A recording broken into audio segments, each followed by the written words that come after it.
Abani etie for ma bibia akwa ababiem eba attention TV.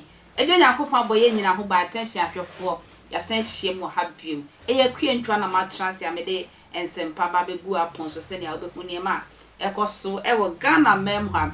Ye nyina nim December hyase de ye nim akansi a ekoso wo eye nkrankromu Ghana kromu ana ano din yi papa sesi ade akweso obi ade ne ho gym biem na eye efo santo aduonu na o hyase efi Ghana a wono be ye singaton a eye failure ono so wo tamale ono so de eye cooking atom eno so beto aso a jese tonton no edidi so ebedi eye chef Smith so ono so se wo ba nua aduane a kire ne skills a wo nua ne nua mu no na jese san crofo ya eye tonton na obi anya agosbo de bia ye eye Smith sorry anapa ba ko a o etunfutro Ghana fu ani se eye Guinness World Record fo no wo ma frɛ no e de abasobode no e de amo no chef Smith se akansie do so po course nyina wo no na ne nsa aka we na hwehwemu ehwemu ma police fo ko fa no ye hwehwemu no na chef Smith eye mfutro e na wo tu agu Ghana fu ani asa brede eye chef Smith de ne na ebu nkotodwe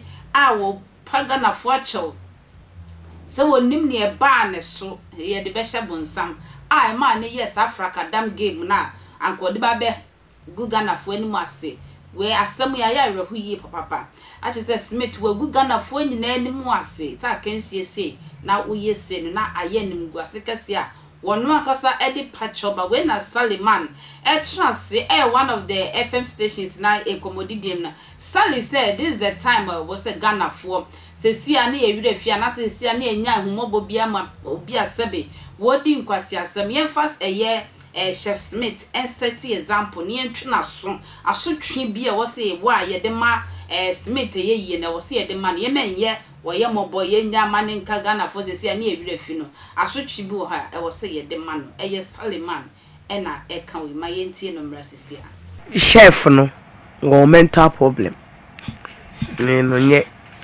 no I feel so like psychologically in here psychologist and as a person to evaluate the thought process and the way that he thinks because so strange say in this time our social media the internet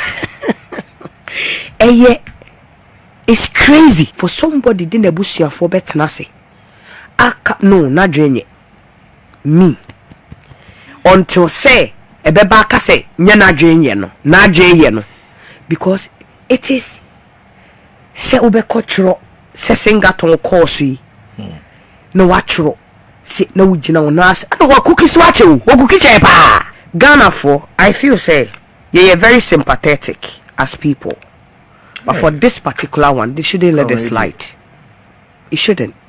Oh, said you was here sunya wa patch. Yeah, because putting it here or apologize to the second lady, because that woman allegedly, from what I heard, was supporting him heavy. Wow. What I say? Heavy. Exactly. Very beautiful heart. What I say? Yeah. Oh, so heavy, for you to go and deceive. Would they just imagine? Say if there were pictures out of her, no. Can you see what the opposition would have done with her? For you to be bringing all these people inside, na unim sadie no enyen who say usually no bet me a joke around ka say ya mob na can got to a time can we jai because you've gotten the attention already. What you say can let the yaw the buy can kwaya for and I say enyen correct mebua na me dada mo na be like that. Let's laugh about it. But for you to be going to all these personalities, and from what I get that no person will share Madam Lordina so much but almost schedule and then to me meeting for you to go to such a high profile woman. Why a lot of charity no call some villages and towns. One of these days I'll list that. She's done a lot of good works. But who say they don't really broadcast it. Me, that's why I like her in a sense. Me, my Bible tells me, says, oh yeah, Papa Mobia. You shouldn't go about trumpeting what you are doing for people. And Mom said, nah. What deceive a few people like that, high profile people like Madam Lordina and Interno. I do not think say it should let it slide. What I say you can't fool such people like that and go scot free. I'm surprised say Nana Boroo and in the team say na Boroo fall for it. And my ensue boy ya meka so can scam no. Me I'm not afraid. Say Amadia shopping center no. If they take this damn apology for that, some waba apologize no mo the video ni ade ato ho, it's because of that. Me, I'm not buying it. Say if public deception or be deceive or more company as bigger, because listen, we are not kids here. How people can do things in order to attract attention to them. It mean I'm sitting here saying, say, if Nana Boroo and his team do not take action against Sam Smith, Honorable Chef Smith, and me, my bridge, I'm meeting her them face on Makambi. Because it can no, this is no. When you joke, I know Musu feel say if he be a become like it's chef on the Tvgh and the Fíres guy. So on no money, they sponsored. They guy you soon, of course now. And they are scammers. If they don't come out to sue the boy, say adio or yeah, we are not, and this mediocrity kind of public relation that papa ni be no, I'm not buying it. Because yes, yet na ho no deceive no so etna ho, but you deceive who told you that? So, according to guy no or say letter na or the betro you say Guinness Frogman quine on one co edit. You see what I'm trying to let you know ni say Singleton ni nyama ye nyina no. If you Santua could have also deceived us. But eventually she didn't. She went through the same process. It is a truly because in him, Guinness World Record now, Yetina Ghana higher DD Agrono.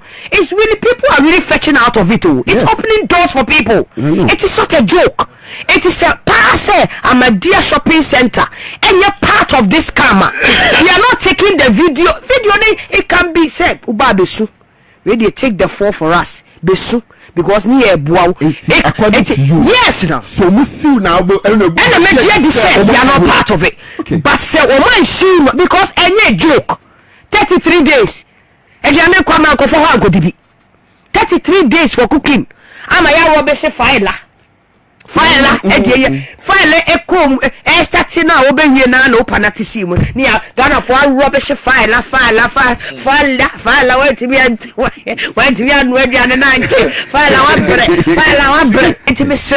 I'm a dear shopping center. I'm throwing a challenge because me dear my bomb suspect. Mr. Only Saliman, although comment about Attention TV, near Kayama, near Shets and because no subscribe on so. Am my that's